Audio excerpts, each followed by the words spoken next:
मित्रांनो, मी सोमनाथ जगताप. आपल्या सफर स्वराज्याची एका नव्या पर्वाची सुरुवात. या आपल्या ट्रॅव्हल सिरीजमध्ये आपण जाणार आहोत आज कोळदुर्गला. सकाळीच आपण 8वा किल्ला केलेला आहे बाणूरगड.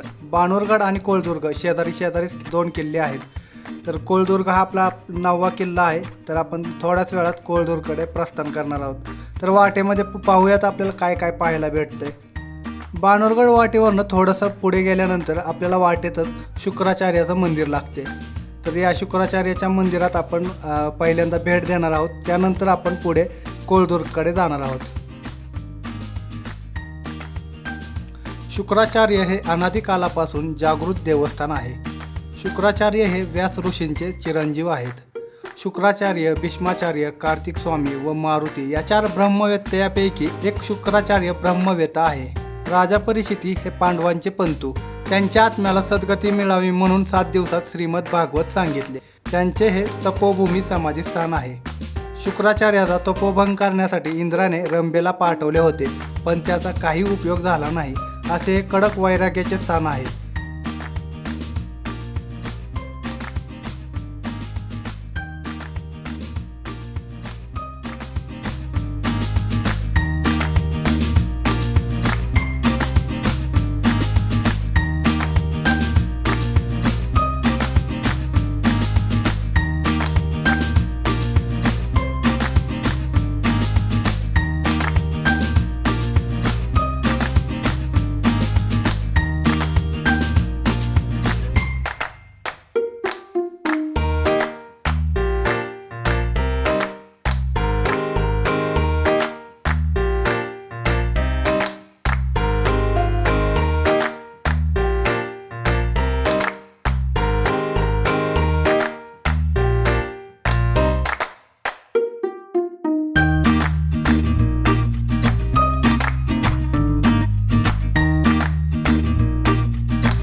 निसर्गरम्य अशा डोंगराच्या खोल दरीत गुफेत शुक्राचार्याचे समाधी मंदिर आहे.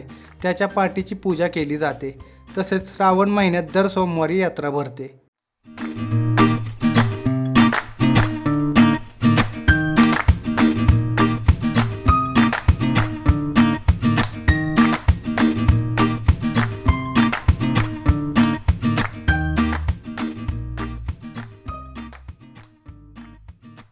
शुक्राचार्यांचं मंदिर दाट झाडीत आहे.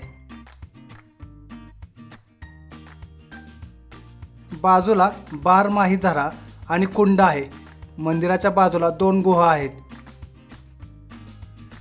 या रखरखीत प्रदेशातील निसर्गरम्य स्थानाला भेट देऊन झऱ्याचे पाणी बाटलीत भरून घ्यावे. आल्या वाटेने कुंडाच्या पुढे 10 पायऱ्या चढल्यावर उजव्या बाजूला एक ठळक पायवाट जंगलात जाते.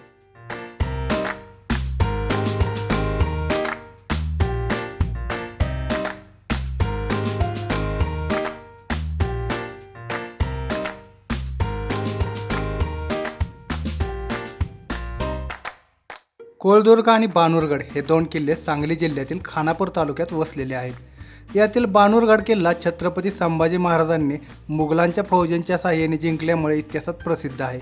पण त्याच्याजवळ असलेला कोळदुर्ग मात्र अपरिचित आहे.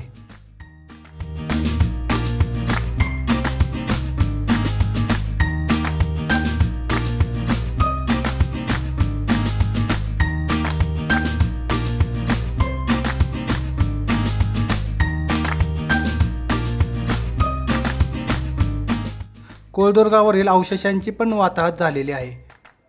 किल्ल्यावरील मंदिरांचे अवशेष वापरून पळशी गावातील सिद्धेश्वराचे मंदिर बांधलेले आहे. कोळदुर्ग किल्ल्याजवळ असलेल्या शुक्राचार्यांचे मंदिर आणि परिसर या भागात प्रसिद्ध आहे.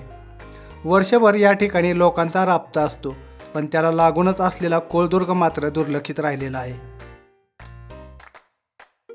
किल्ल्याच्या उत्तरेला कड्यालगत तुरळक तटबंदी आहे. किल्ल्याचा घेरा फार मोठा आहे, पण किल्ल्यावर इतर काही अवशेष दृष्टीस पडत नाहीत. किल्ल्यावरून उत्तरेला बाणूरगडावरील मंदिर दिसते. पुढे गेल्यावर खालच्या बाजूला तलाव आहे. त्या तलावाचा बांध फोडून तलावाच्या जागी आता शेती केली जाते. किल्ल्यावर चव्हाणांची हल्ली बांधलेली घरे आहेत. घराच्या मागे तटबंदी आहे. ती फोडून केलेला रस्ता पळशी बाणूरगड रस्त्याकडे जातो.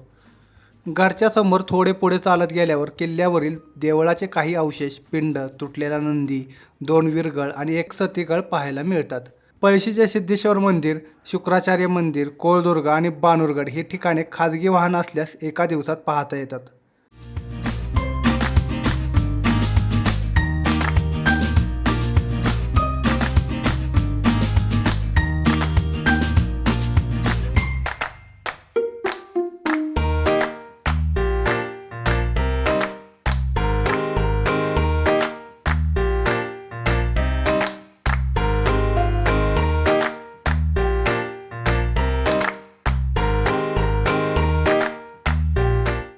नमस्कार मित्रांनो.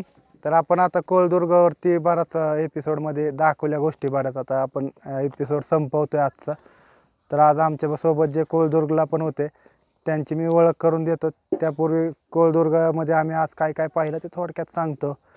कोळदुर्गावरती तसे बघायला गेलं तर अस्तित्व काही राहिलेलं नाही आहे. रायगड संस्थेने बरंच काही तर डेव्हलप केलेलं होतं, ते पण आता दुर्लक्षित झाल्यामुळं ते बॅनर पण मी दाखवेल तुम्हाला, व्हिडिओमध्ये बघायला भेटलेच असतील तुम्हाला. तर ही सगळी पडझड झालेली आहे. त्यांनी केलेलं कार्य पण लोकांनी नीट ठेवलेलं नाही आहे. तर माझी सगळ्यांना विनंती आहे, जे लोक करतायत ना हे काम, तर त्यांचं ते टिकवून तर ठेवणं आपलं काम आहे. त्याला तुम्ही धक्का लावू नका. तुम्हाला एवढी मोठी गोष्ट ते जतन करून ठेवतायत रायगड सारखी संस्था. तुम्हाला किल्ले कोळदुर्ग कसा होता पूर्वी ते त्यांनी पूर्ण नकाशात दाखवलेलं. तो नकाशा तुम्ही पाडलाय, अक्षरशः तो फाडून टाकलाय. ही अशी अवस्था आहे महाराष्ट्रातल्या गडकिल्ल्यांची. जिथं अस्तित्व संपलं तिथं ह्या संस्था अस्तित्व पुन्हा उभा करतायत. तर आपल्याला फक्त बघायचं आहे तिथलं, आणि आपण तिथं काही अशा गोष्टी नुकसान होईल, हानी होईल अशा काही करू नये, एवढीच मला सगळ्यांना सांगायची एक विनंती आहे. आणि बरेच गडावरती शिलालेख एकत्र केलेले आहेत रायगड संस्थेने. ते शिलालेख पण तुम्हाला पाहायला भेटतील. त्यातनं इतिहासाचा अभ्यास केला तर बरेच गडावरचे प्रसंग, किल्ले कोळदुर्गवरती काय काय घटना घडल्या असतील त्या शिलालेखाच्या माध्यमातून इथं दाखवलेल्या आहेत. त्या शिलालेखा रायगड संस्थेने आणि ग्रामस्थांनी इथल्या शोधून काढल्या गडाच्या वेगवेगळ्या भागात जाऊन, आणि त्या आज एका ठिकाणी आणून ठेवलेल्या आहेत. ते व्यवस्थित जतन करणं आपलं काम आहे.